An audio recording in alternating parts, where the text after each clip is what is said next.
Sup folks, how you doing? It's your boy Kenneth McLaurin. We in the Kenneth McLaurin Comedy Room. I'm with my man AJ Foster. This cat is like the other half of the championship of the Finger Lakes Comedy Festival. The cat also is like what, Utica's funniest comedian? Utica's funniest, yep. Yeah.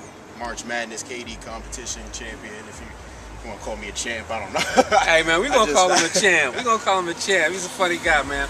We're outside of this place called Stockades Bar and Grill. We just got finished doing a Alzheimer charity event, man. So I just wanted to get my man AJ in the comedy room. So what's up, AJ? How you doing? Doing real good, man. I'm just trying to stay busy, working wherever I can, hitting up open mics, trying to get any gigs I can out here, trying to bring the funny. I feel you, man. How long you been doing comedy? Almost 2 years now. I started doing stand-up officially July of 2010. Before that, I had toyed around with it a little bit when I was in college, doing a couple, competitions on campus, but nothing real serious though. If we look nervous, it's because we like in this place called Oriskany, which means it's really risky for niggas. So anytime cars come by slow, we might be ducking or whatnot. But so what made you get into comedy? I don't know. I just always liked making people laugh. Ever since I was a kid, I used to make up stories and go to school and just tell them stuff just to get a laugh. Like, yo, dude, look what guess what I did over the weekend or something. I just make up complete bogusness just to get a laugh. I always liked that. I like watching a lot of Eddie Murphy and stuff when I was a kid. And it's just something that always stuck with me. Okay, man. So you liked Eddie Murphy. Who were some of your other comedic influences? Besides Murphy, Chris Rock, Dave Chappelle, of course. Some guys that's doing their thing right now, like Kevin Hart. I pretty much like watching any comedian. I like to learn from anybody that I can. Make sure I watch them and see what. Yeah, like I was saying, pretty much I just like to watch anybody that's doing their thing. I like to study them, watch what they're doing is good, watch how I can improve my game or whatever. I like watching other local comedians too. Everybody that's coming up just like myself, I like to watch them. You can learn from a lot. Now, apart from Kenneth McLaurin, who is your favorite local comedian? My favorite local comedian besides from Kenneth McLaurin, I love Anna Phillips. She's always doing her thing, always supporting me, always bringing me in whenever she can.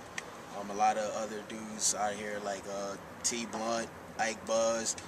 I love Mike Terry, youngest dude out here doing it right now. Mike Terry is like 19, cat out of Syracuse, New York. He's crazy funny. I just want him to push himself a little more and get up there. He's going to be a serious problem, though. Okay, that's what's up, man. That's what's up.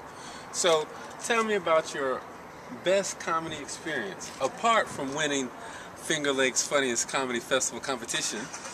My best comedy experience. It would probably be before I officially got into stand-up. I was actually a part of a program on MTV called Yo Mama a few years ago. Okay, I know that. Yeah, I was on MTV's Yo Mama back when I was still in college. I finished as one of the finalists in the Bronx. I was the second funniest out of the whole Bronx. So that was a real good experience for me. And then just any gigs I can get out here, I always treat each one like, it's the best opportunity I can get. I always put my best effort forward, man. Okay. Oh man, we're having fun. So yes. Actually, man, that's cool, man. I checked out your mama. Oh, all right, so you checked out my mama. Hey, babe. Well, not your mama, but I know the MTV thing. I know the MTV thing. So what's your best your mama joke? My best your mama joke, man. That was like 5 years ago. I don't really remember none of them. It was just, shoot, you put me on the spot. My best your mama joke. I don't know. I told one, I think they might have edited it out the show because I might have been a little too risque for MTV, but I was like, your mom's is so nasty.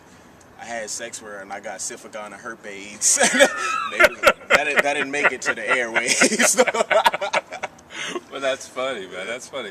That's cool. That's cool, man. That's really good. So what was your worst comedy experience? Worst comedy experience? Shoot.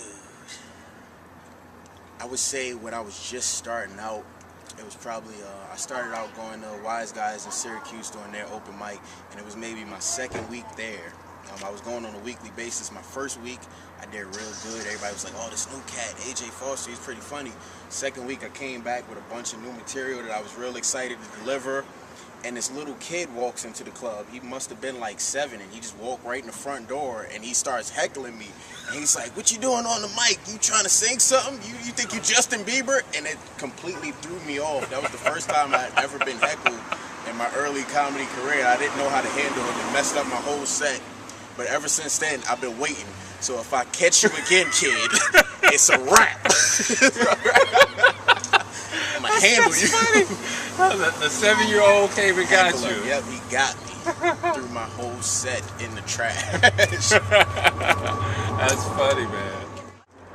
What piece of advice do you wish somebody would have told you that you know now? Like, what nugget do you think would have really helped you? What nugget do I think would have helped me? I wish someone would have told me early on that just because a certain bit doesn't work out one night, don't just scrap it. I had some material early on where I might have done it in front of the crowd and the bit didn't go over too well, and I was like, oh man, that's trash, I can't ever do that again.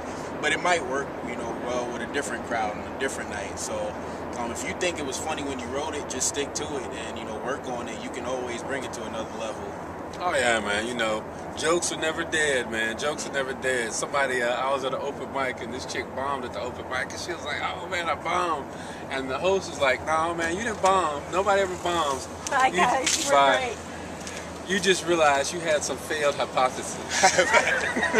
I'm at a point now where after almost 2 years, I'm digging back through my old notebooks at jokes that I haven't done since back then in the very beginning. I'm like, oh, this is funny. I can do something with this now. I know how to craft it a little better now that I've been working at it for some time. Yeah, that's what's up, man. So we got folks who's out there doing their thing, young comics that might be checking us out. What piece of advice would you give them? What piece of advice would I give to young comics? Do it because it's something that you love to do, not just because you think it's cool or you want to be famous. I don't tell jokes because I want to be famous or because I want to make a lot of money. I really like to make people laugh. If I happen to make a lot of money and I can get on TV and movies, that'll be a plus, and I would really love that. But this is just something that it's a part of me. It's something that I'm not forcing. It's just something that I love to do. So let that be your reason. Yeah, man, do it for the art. Somebody told me, yo, do it because you love it. Yep. If the money comes, it'll come, but at least you're doing something you love it. So I say do it for the art. Now, do you have any favorite jokes? I have any favorite jokes? One that always goes over well no matter what crowd I'm in is my cougar jokes about my lady, Miss Ruth. That's one of my favorites that I've been doing since almost day one. That might have been one of the jokes that I wrote 2 weeks into my comedy career. Okay. It's still killing to this day. So I would say that's probably my favorite joke. And I got a couple new ones that I haven't really performed in front of a crowd yet. That in my head it's like, oh, this is gonna really kill, but I haven't put it out there yet. So some of those might be my favorites. So tell everybody where they can get at you at, man. I'm on Facebook for sure. Facebook.com/JUSCALLMEAJ. That's also my Twitter name at Just Call Me AJ. I also have a Facebook fan page, AJ Foster Comedy, and a YouTube page, AJ Foster Comedy. I try to put up some clips there, variety of different stuff sometimes. AJ Foster Comedy? Yes, AJ Foster. YouTube.com, AJ Foster Comedy. Facebook.com/AJ Foster Comedy. And the Twitter is Just Call Me AJ. That's JUSCALLMEAJ. Now, what you got coming up anytime in the future? What you got coming up like soon? What you gonna be doing? My next big gig that I'm doing next Friday, May 25th, I believe is the date. I'm going to be in Dayton, Ohio, performing with Will Speed, Ike Buzz, Anna Phillips. After that, I got a few other projects coming up in the summer. I can't remember the dates right off the top of my head. I'm going to be on a couple of internet radio shows. One is the DTF radio show based out of down in New York City. Another one is with Mike Bova here in Utica, New York. So I'm just trying to get out as much as I can and promote myself and work wherever I can. Just trying to make it big, man. Oh, yeah, man, we're gonna try to get this cat back on some stages down there in Ithaca. Yeah, definitely. Real funny guy. Make sure y'all check him out. AJ Foster. I'm Kenny McLaurin. You in the Kenneth McLaurin Comedy Room. Peace out.